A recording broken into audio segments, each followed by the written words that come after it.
बिस्मिल्लाहिर्रहमानिर्रहीम। अस्सलाम वालेकुम। उर्दू सिलेबस भी कोड 3248। P1 का आखिरी सवाल, मश्क नंबर 5, ईमेल राइटिंग। आज की जो ईमेल है वो फॉर्मल ईमेल है। मश्क नंबर 5 के सवाल में चंद दिन पहले आपने अपनी सालगिरह खानदान वालों के साथ एक रेस्टोरेंट में मनाई थी। सालगिरह के इंतजामात आपकी तवक्का के मुताबिक नहीं थे और आप इस बात से खुश नहीं। रेस्टोरेंट के मैनेजर को शिकायत के लिए एक ईमेल लिखें। अपनी ईमेल में मंदरजा झेल नकात जरूर शामिल करें। देखिए, सवाल तो पढ़ना है लेकिन करना असल में इन 3 बुलेट पॉइंट के मुताबिक है। पहला बुलेट पॉइंट है सालगिरह की तैयारी के लिए दी गई हिदायत। दूसरा बुलेट पॉइंट है रेस्टोरेंट के अमले का रवैया। तीसरा बुलेट पॉइंट है पेश किए गए खाने का मयार। पहला बुलेट पॉइंट पहला पैराग्राफ, दूसरा बुलेट पॉइंट दूसरा पैराग्राफ, तीसरा बुलेट पॉइंट तीसरा पैराग्राफ। ध्यान रखें कि आपकी ईमेल 150 अल्फाज की है लेकिन आप 170 तक कर सकते हैं। कोशिश करें तीनों पैराग्राफ में बराबर अल्फाज हों। जैसे कि पहला पैराग्राफ है 40 से 45 अल्फाज, दूसरा पैराग्राफ 40 से 45, तीसरा 40 से 45। पहले पैराग्राफ में कंटेंट के 2 मार्क्स हैं, 2 बातें होनी चाहिए। दूसरे पैराग्राफ में कंटेंट के 2 मार्क्स हैं, 2 बातें होनी चाहिए।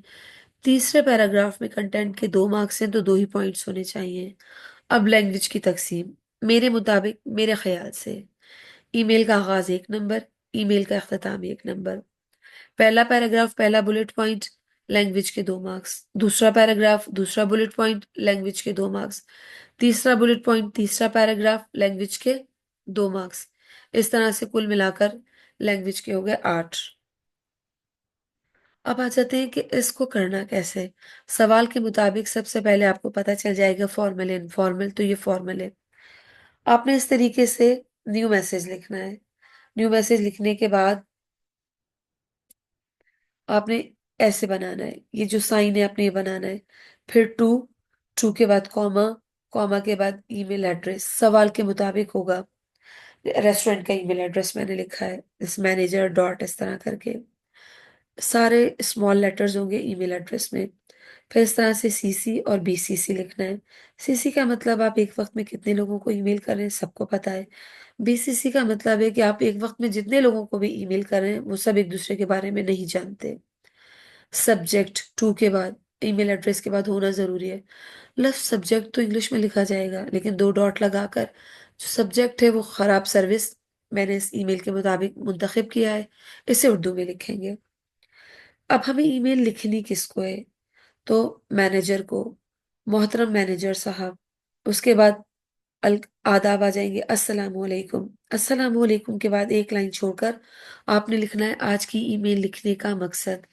अब आज की ईमेल लिखने का जो मकसद है उसे फिर हम किस तरह से बयान करेंगे कि देखिए, पहले बुलेट पॉइंट की तरफ आएंगे कंटिन्यू करते हुए कि आपने अपनी सालगिरह के लिए जो हिदायत दी थी उन पर अमल नहीं हुआ। तो आज की ईमेल लिखने का मकसद आपके रेस्टोरेंट में की गई मेरी सालगिरह के हवाले से आपको आगाह करना है। याद रखिए, सालगिरह 1 दिन पहले या 2 दिन पहले हुई थी, ज्यादा पहले नहीं। क्योंकि जब ज्यादा दिन गुजरते हैं तो इंसान का गुस्सा ठंडा हो जाता है और फिर शिकायत की जरूरत महसूस नहीं होती।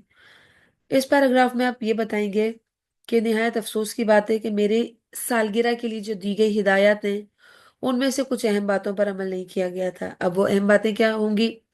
हो सकता है कि मेहमान आ गए थे लेकिन केक तैयार ना हो सकता है कि मेहमान आ गए थे लेकिन सजावट में कमी हो, या जैसी सजावट आपने कही थी वैसी ना की है उन लोगों ने, सुस्त सर्विस थी उनकी, इस तरह से भी बता सकते हैं। और इसीलिए जब सालगिरह की सजावट की तैयारी ही मुकम्मल नहीं थी तो फिर सालगिरह वक्त पे शुरू नहीं हो सकी। या ये भी आप शिकायत कर सकते हैं इस पैराग्राफ में कि जो थीम आपने दी थी वो आपकी उम्र से मुताबिकत नहीं रखती। नीले पीले गुब्बारों ने ये एहसास दिलाया कि जैसे एक छोटे बच्चे की सालगिरह है। फिर आ गया दूसरा पैराग्राफ, रेस्टोरेंट के अमले का रवैया। तो रवैया देखें, ऐसे तो नहीं होगा कि फौरन आप गए और उनका रवैया बुरा हो गया। यकीनन पहले पैराग्राफ के मुताबिक जो आपने हिदायत दी थी उन पर अमल नहीं किया और आपके लिए अफसोस की बात थी। तो जब उस बात की आपने उनसे शिकायत की, शिकवा किया कि भाई सर्विस बहुत सुस्त है आपकी, ज्यादा इंतजार, मेहमानों का मूड खराब हो रहा है। फिर जब आपने शिकायत की تو جو عملہ تھا وہ کہہ رہا تھا کہ نہیں آپ نے تو اسی طرح کہا تھا، یعنی اس عملے نے آپ کی بات ماننے سے انکار کر دیا، اور آپ کو لگا عملہ آپ سے بدتمیزی کر رہا ہے، اور اس بات سے آپ کا موڈ خراب ہو گیا، آپ کو مہمانوں کے سامنے شرمندگی ہوئی۔ آپ اس پیراگراف میں یہ بتائیں گے کہ ریسٹورنٹ کے عملے نے میری شکایت کا ازالہ کرنے کے بجائے مجھ سے میرے مہمانوں کے سامنے بدتمیزی کی، اور اس چیز نے مجھے اپنے مہمانوں کے سامنے شرمندہ کر دیا۔ ورڈ لمٹ کا خاص خیال رکھیے گا۔ پیش کیے گئے کھانے اور ان کا معیار۔ اب آپ یہ شکایت بھی کر سکتے ہیں کہ کھانے کی مقدار کم تھی مہمانوں کے حساب سے، یا مشروبات جو آپ نے کہے تھے وہ نہیں تھے، اور یا تو یہ بھی کہہ سکتے ہیں کہ بھئی جو کھانا پیش کیا گیا، دیکھیے سارا کھانا کبھی بھی خراب نہیں ہوگا، کسی ایک یا دو میں، یا تو کہہ دیں کولڈ ڈرنک گرم تھی ٹھنڈی نہیں تھی، یا اگر آپ سردیوں کے حساب سے لکھ رہے ہیں تو کہہ دیجئے کہ کافی اچھی نہیں بنی ہوئی تھی، یا کافی ٹھنڈی ہو گئی تھی، یا پھر اس طرح سے خامی نکالیے، یا اس طرح سے کہ کھانا اب تو انتہائی دیر سے پیش کیا گیا، سروس سست تھی، لیکن تکے اندر سے کچے تھے، اسی لیے وہ تکے ضائع ہو گئے اور لوگوں نے تھوڑا تھوڑا سا چکھ کر چھوڑ دیا۔ آپ کے 3 پیراگراف مکمل ہو گئے۔ 3 پیراگراف مکمل ہونے کے بعد آپ نے ایک لائن چھوڑنی ہے، اور اس لائن چھوڑنے کے بعد آپ نے ایک لاسٹ لائن، آخری لائن لکھنی ہے، اور آپ یہ بھی لکھ سکتے ہیں کہ آپ کے تعاون کا طلبگار، امید ہے آپ میری شکایت کا ازالہ کریں گے، یا یہ بھی لکھ سکتے ہیں کہ امید ہے آپ آئندہ کسی کو شکایت کا موقع نہیں دیں گے، یا یہ بھی لکھ سکتے ہیں وہ لاسٹ لائن، آپ کا تعاون اس سلسلے میں انتہائی اہم ہے۔ پھر لیفٹ سائڈ پر آ جائیں گے، وسلام، آپ کا گاہک سوٹ نہیں کرے گا، آپ کا گاہک اردو میں، گاہک ایسے لگ رہا ہے جیسے ہم کسی دکان پہ گئے خریداری کرنے سودے کی، تو لکھ دیں ایک ذمہ دار انسان۔